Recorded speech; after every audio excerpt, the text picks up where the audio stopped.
Side say that the jury is back in the room, that Judge Merchan is back on the bench. And so we are looking now, it looks like we have some of the verdicts coming in. It is quickly coming in here. From inside, we are starting to hear that there are guilty. There are guilty verdicts. From our producer inside, we're hearing guilty on 1 through 5. 1 through 12, we have now 13, 14 guilty. 15 guilty. You may hear there are a split of folks here who have been protesting on both sides of this case.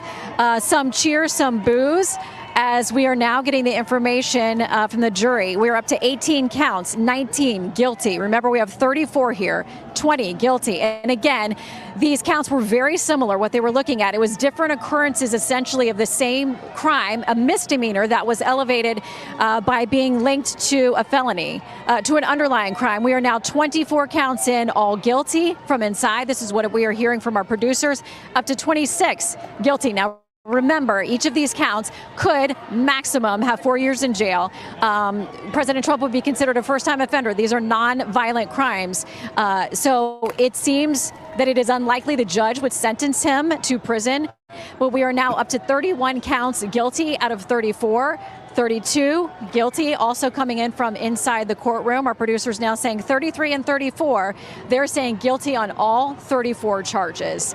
That is where we are at. The jurors, it looks like we're going to leave for the day. Suddenly we get this verdict. It is 34 guilty counts on all of this. I want to bring in Andy McCarthy, who's here with me, Judge Deneen as well, and Trey Gowdy. Andy, where we go from here, obviously there will automatically be an appeal from this Trump team as quickly as possible. There's the legal issue of sentencing to come. That's going to take maybe months to get to a pretrial report on this and then to a sentencing by the judge. And he reminded the jurors he's the one who decides. But we have the reality now of a former president for the first time being convicted on 34 criminal counts, guilty on all of these counts, whatever conflict or confusion or questions the jury had. They got that information back to them this morning, and by the end of day 2 of deliberations, we're at 34 guilty counts for the former president. Welcome back to Breakdown Friday. Joseph Ward, Patrick Irvin, Professor Carl Tone Johnson. We might as well go ahead and weigh in on what's going on with Donald Trump being convicted on 34 counts of falsification of business records. And of course, we're going to dive into how that affects his presidency, his presidential campaign, how that affects the look of him and his campaign, and is he still viable as a candidate? Is he still the strongest candidate? And we're just black folk, and black folk don't like Trump, so we're gonna talk about Trump because we know black folk don't like Trump, so let's do it. But seriously though, but just weighing in on what's going on with Trump and how that actually affects America and the trickle down effect. How does that affect us in a political sense? Will that encourage or discourage more black people to move toward or away from the Republican Party? How does that affect the people, the black people who are on the fence for the Republican Party, between the Republican Party and the Democratic Party, especially if Trump moves forward as the actual Republican candidate? Will he still be able to run? Like, what's going to happen? As was said in the clip, it's going to take a couple months for the sentencing to actually happen. So within that time, what all will come out of this? So I think this is a good conversation to get into. So Pat, what up? Overall, first of all, when you heard that Trump could possibly be convicted, and then you heard that he was actually convicted, like those two different scenarios, what were your thoughts? First hearing that he could possibly be convicted, and then after learning that he was actually convicted. First hearing that he could be convicted, honestly, I didn't think he would be convicted, if I'm just being honest about it. Me neither. After I found out that he would be convicted, or that he was convicted, again, my first thought is the Democrats just keep making mistakes. Why you say that? They're turning this man into a martyr. Like, if the goal is to be rid of Trump, Trump needs to be ignored. I That's was just saying that in the conversation. yeah, that's the only solution to Trump is to you got to treat Trump like a virus. Just let him run his course. You do what you can to treat the symptoms that spill out into the country, but you don't directly address him. Now that is assuming that you want to be rid of Trump. I think the Democrats are making a lot of mistakes in that they feel like they have an easy target, an easy punching bag, somebody that represents a spectrum of the country that they can easily beat up on. And they're totally misreading the fact that the more y'all pile onto this man, the more of a celebrity you make him, the more appealing, Galvanized. the more you got right. You galvanize the American people behind him and away from your party. If Trump is really as much of a non issue as y'all say he is, then treat him like a non-issue. Stop going after him for like I'm not saying this isn't significant because it's very significant what he did, but let's not act like it's abnormal what he did. Let's not act like plenty of politicians aren't doing the same thing. The thing is, we don't like y'all don't like Trump. Me Right. personally, do I think Trump is a great idea of a president? No, but I don't hate the man. So I see all of this is like yeah, it's funny. It's like, well, I'm not gonna say that, but I'm gonna say this. Right now, the way that people are interacting with Trump is very emotional and it's very almost vindictive. It's from a place of I just want to see this suffer, right? It is not a whole lot of logic going on. This is a lot of emotion. And I think that's why they keep messing up. And they're going to themselves right into another Trump presidency because they didn't learn anything from Hillary Clinton giving them the blueprint for how to lose to somebody that isn't qualified to be in the position. And they just keep doubling down on that bad strategy. I just want to let you know you at your F word limit for this video. So you didn't shot your load already. Did I? Have I said it? Twice. I didn't think I said it. I just messing with you. But that's one of the first things that I thought about. You're helping to further promote the idea of Trump. Those who are behind Trump are not going to stop being behind Trump. As a matter of fact, I was looking at something yesterday. I think $200 million have been raised. Yep. To support Trump. Think about that. $200 million in the short time between when he was convicted to today. And he was convicted Thursday? Last Thursday? Mm-hmm. Last Wednesday or Thursday? Because I was in DC. And so let's say a week. Within a week, $200 million. And listen to what I'm saying. $200 million have been raised in support of this man. Mm-hmm. Y'all keep putting gas on the fire, but PC bring you in, man. What were your initial same question? What was your initial thoughts about him possibly being convicted, and what were your thoughts after you learned he was convicted? I'm not surprised. I mean, shit, they got 5 cases against him. They got to do something. You know what I'm saying? I mean, I agree with what Pat said. Although I don't think the Democrats, they're stupid because they're emotional. They don't really have a platform of their own. So, and people who just like when I've talked to people about this whole concept of Trump, all I get is emotional tirades. I get nothing. And the thing is, if you wanted to break a logical argument as to why he shouldn't be running, you really could. You know what I'm saying? But most people never get to that point because they're so heightened emotionally about the boogeyman. And let me go back to 2016 when he first ran the first time. I can recall, and I remember in June on WRD radio here in Philadelphia, I was on the radio and a famous doctor, y'all don't care to mention too much from Philadelphia, was also on there. And we were talking about who was going to win the election. He said Hillary, I said Trump.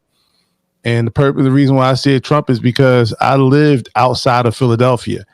I know what the rest of the country is like. So when Trump got elected, you had black people talking about moving to Canada. Talking about, I remember that. So, it's something about this man that drives black people insane. And I'm not saying they shouldn't like the man, because I'm really indifferent when it comes to these politicians, all of them, be honest with you. I have a black pill approach to all of them. I don't really care. It's about what you can do and can't do. But what this reeks of is fear. And it reeks of fear because they know that they don't have anybody that, if he's allowed to even limp into the primary, there's nobody in the Republican Party that's going to beat him. Once he clears those primaries, Jim Crow Joe can't beat him. And I think that's the biggest thing. I mean, we're talking about people talking about his 34 felonies. I'm like, do you realize they never discussed what the felonies were? Like, nobody talked about shut the hell up, King. Get your ass home. Sorry, my cat is in here trying to drive me crazy. She got something to say about Trump too. Anyway, maybe my train of thought. They got 35 felonies, right? And all you keep hearing about is 34 felonies. 30. Like, did y'all read it? And then it ain't even complicated. All this shit is files. This shit is invoices, stuff like a bunch of stuff that Wall Street does on a daily basis. And it's about hush money for or start. Well, didn't we have Pizzagate in DC? Didn't we have the DC madam in DC? Like, she didn't even get to go to trial, right? She had a Jeffrey Epstein reality, whatever, episode where she was found hanging, you know what I'm saying, at her mother's summer home or something like that. So how would people feel if Bill Clinton was running for president again? Like, you know what I'm saying? Right. Like, if just based on, if you want to line these charges up, you know what I'm saying? Bill Clinton had DNA on somebody's dress. You know what I'm saying? So when we examine all of this, it really comes down to the fact that all these democratically elected district attorneys all over the country are launching this campaign, and it don't work. This is 2024. Hey. In this day and age, like the whole concept of a standard American values, what even does that mean anymore? Like, I'm watching basic television. People are dropping the F-bomb on regular, access television. Yeah. You know, things have changed. Social media has pushed the envelope. Right. The times have changed. And the people who actually, like the older people who vote, most of them are deceased. Like what generation we're talking about? The boomer babies, most of them are gone, or they're going. So you're trying to influence young people to on American values when they see the corruption and hypocrisy of America. They're the main ones protesting it.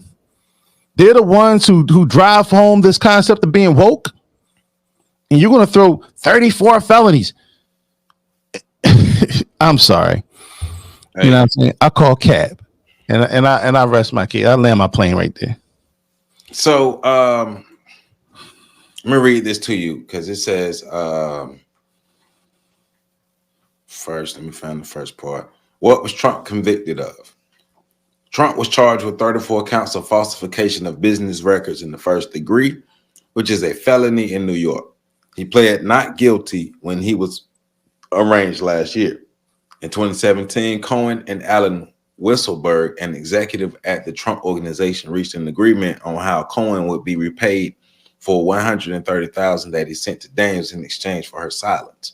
And Stormy Daniels, that's the former corn star that Donald Trump was messing with. Weisselberg detailed the calculations and handwritten notes that were shown to the jury at trial.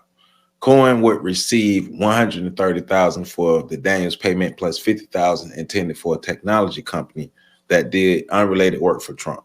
The amount was doubled to account for taxes that Cohen would have to pay on the income. Weisselberg then tacked on an extra $60,000 as a bonus for Cohen, who was upset that his regular year-end award had been cut. The total worked out to $420,000.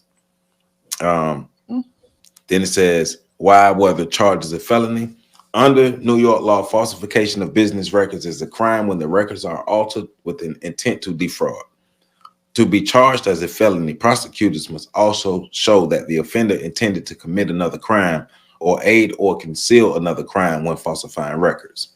In Trump's case, prosecutors said that the other crime was a violation of a New York election law that makes it illegal for any two or more persons to conspire to promote or prevent the election of any person to a public office by unlawful means, as Justice Juan Merchant explained in his instructions to the jury.